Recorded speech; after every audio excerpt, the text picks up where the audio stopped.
عزیز دوستو، تحقیق و جستجو کی قسط نمبر 49 لے کر بندہ آپ کی خدمت میں حاضر ہے۔ اس دور تک پہنچتے پہنچتے خدائے بزرگ و برتر نے اپنے صحیفوں کو کتابوں کی شکل دے دی تھی، مگر انسان پھر بھی الوہی پیغام سے کترانے کی تگ و دو میں مصروف رہتا تھا۔ حضرت داؤد علیہ السلام پر اتاری گئی کتاب زبور تحریفات کا شکار ہو چکی تھی، اور اس کے پیغام کہ خدا ہے اور صرف ایک ہے سے بھی انسان روح گردانی کا مرتکب ہوا اور صنم پرستی سے باز نہ آیا تھا۔ اللہ تعالیٰ نے حضرت موسیٰ علیہ السلام کو بھیجا اور ایک کتاب توریت بھی عنایت فرمائی۔ موسیٰ علیہ السلام کی تمام زندگی الوہی پیغام کو پھیلانے اور ایک خدا کے تصور کی ترویج کے لیے مسلسل جد و جہد میں گزری۔ بڑی بڑی فرعونی طاقتوں کا مقابلہ کیا اور فاتح بھی رہے، مگر ان کی قوم نے تعویلات کا طومار باندھے رکھا اور اپنی کجروی سے باز نہ آئے۔ ایک طویل دور گزر گیا کہ حضرت عیسیٰ علیہ السلام کو اللہ تعالیٰ نے اپنے ابدی پیغام کے ساتھ زمین پر اتار دیا۔ لوگوں کے اندر نسلوں کی ہٹ دھرمی اور ضد کوٹ کوٹ کر بھری ہوئی تھی۔ وہی ہتھ کنڈے جو پہلے پیغمبروں کے ساتھ کھیلے جاتے تھے، حضرت عیسیٰ علیہ السلام کے ساتھ بھی وہی ہتھ کنڈے ان لوگوں نے روا رکھے۔ حضرت عیسیٰ علیہ السلام کے زمانہ تک ایک کام ضرور ہوا کہ اپنی تمام تر کجرویوں کے باوجود لوگوں نے اپنے اپنے پیغمبروں کے نام سے پہچان پیدا کر لی تھی۔ اس طرح واضح جماعت بندی یعنی گروپنگ کا آغاز ہو گیا۔ حضرت موسیٰ علیہ السلام کے پیروکاروں نے خود کو یہودی اور حضرت عیسیٰ علیہ السلام کے پیروکاروں نے خود کو عیسائی کہلوانا شروع کر دیا، مگر حضرت عیسیٰ علیہ السلام کی قوم نے وہ کام کر دکھایا جو کسی بھی پیغمبر کی قوم نے اپنے پیغمبر کے ساتھ نہیں کیا تھا۔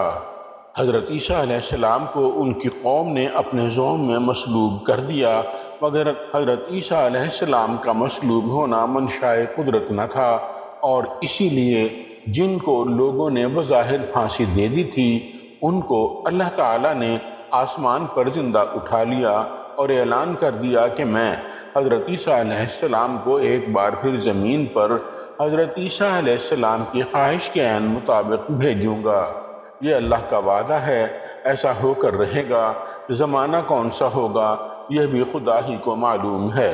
حضرت عیسیٰ علیہ السلام کے آسمانوں پر چلے جانے کے بعد لوگ پھر لہو و لعب کی طرف مائل ہو گئے، اور اس دوران اللہ تعالیٰ کا وعدہ اور حضرت ابراہیم علیہ السلام کی دعا کی قبولیت کا وقت اور بیشتر پیغمبروں کی بشارتوں کی صداقتوں کا وقت قریب آ چکا تھا۔ اللہ تعالیٰ نے حضرت عیسیٰ علیہ السلام کو آسمان پر بلا لینے کے تقریباً 600 سال کے بعد اپنے آخری پیغمبر حضرت محمد مصطفیٰ صلی اللہ علیہ وآلہ وسلم کو اپنا ابدی الوہی پیغام دے کر زمین اور اہل زمین کو سرفراز کیا۔ دنیا والوں پر اللہ تعالیٰ نے اپنی حجت تمام کر دی اور فرما دیا کہ الیوم اکملت لکم دینکم واتممت علیکم نعمتی۔ سورۃ المائدہ کی آیت نمبر 3 کا ترجمہ کچھ اس طرح ہے کہ آج میں نے تمہارے لیے تمہارا دین مکمل کر دیا اور اپنی نعمتیں بھی تم پر مکمل کر دیں۔ یہ خطاب ہر انسان سے تھا، صرف عربوں سے نہیں تھا، اور نہ صرف غیر عربوں سے تھا، بلکہ ہر عربی اور ہر اجمی سے تھا، ہر جن و بشر سے تھا۔ جس نے ایک بار سن لیا اس کے لیے ایمان لانا لازم قرار دے دیا گیا۔ قیامت تک ایک ہی پیغام رہے گا جو لوح محفوظ پر رقم ہے، قرآن کریم میں درج ہے، کوئی تبدیلی نہیں، کوئی تغیر نہیں۔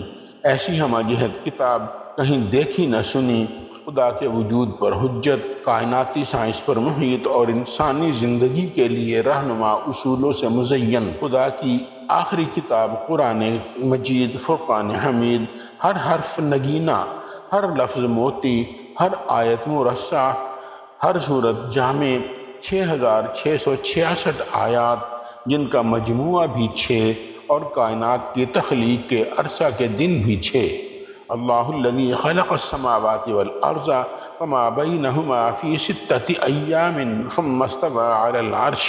سورۃ سجدہ کی آیت نمبر 4 کا ترجمہ کچھ یوں ہے کہ اللہ ہی ہے جس نے آسمانوں اور زمین کو اور اس مخلوق کو جو ان دونوں کے درمیان ہے 6 روز میں پیدا کیا، پھر تخت پر قائم ہوا۔ کیا حسین و جمیل اور خوبصورت مطابقت رکھتا ہے قرآن تخلیق کائنات کے ساتھ۔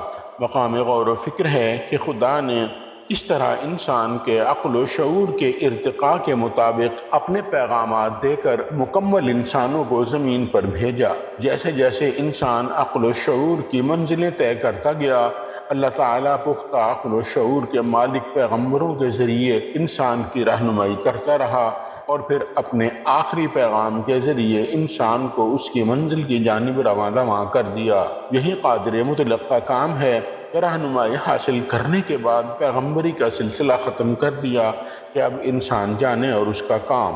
اب قیامت تک انسان اپنا تمام عرصہ امتحانی مرکز یعنی ایگزامینیشن ہال میں گزارے گا۔ پھر قیامت کے دن پرچوں یعنی پیپرز کی مارکنگ ہوگی اور پاس اور فیل الگ الگ کر دیے جائیں گے۔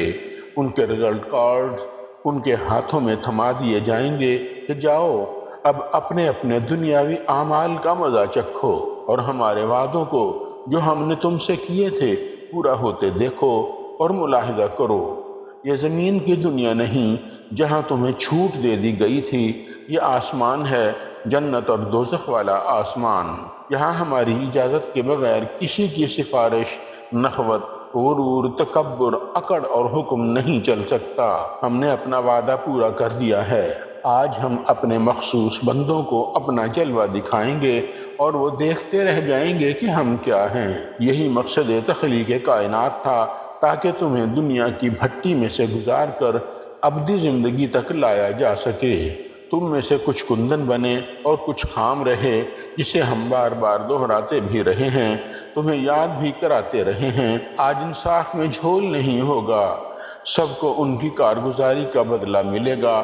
اتنا یاد رہے کہ ہم غفور الرحیم اور رحیم و کریم آج بھی ہیں، مگر تم ناشکرے ہو، میرے شکر گزار بھی کما حقہ نہیں ہو۔ یاد کرو میں نے کہا تھا ان الانسان لربہ لکنود وانہ علی ذلک لشہید، یعنی بے شک انسان اپنے رب کا ناشکرہ ہے اور بے شک وہ خود اس پر گواہ ہے۔ ایک جگہ اللہ تعالیٰ فرماتے ہیں کہ ہم تو ہیں ہی ایسے کہ بار بار معاف کر دیتے ہیں۔ بے شک انسان کو ہر وقت اللہ تعالیٰ سے مغفرت طلب کرتے رہنا چاہیے۔ یہ بے دوام زندگی ہے، بے ثبات زندگی ہے۔ بڑے بڑے سورما یہاں سے کوچ کر گئے، جو موجود ہیں اور جو آئیں گے وہ بھی ایک خاص عرصہ سے زیادہ یہاں نہ رہ سکیں گے۔ ہر تخلیق کو فنا ہے، بقا صرف خالق کائنات کے لیے ہے۔ بہتر ہے کہ جتنا عرصہ بھی اس دنیا میں رہنے کو ملے وہ خدا کی حمد و ثنا اور انسانیت کی فلاح و بہبود کے لیے گزارے، کہ انسانیت کے لیے کام کرنا بھی عین عبادت ہے۔ دوستو، تحقیق و جستجو کی قسط نمبر 49 یہاں پر ختم ہوئی۔ آئندہ اقساط کے ساتھ انشاءاللہ جلد ہی آپ کی خدمت میں حاضر ہوں گا۔ تب تک کے لیے اجازت دیجیے، اپنا خیال رکھیے گا، دعاؤں میں یاد رکھیے گا۔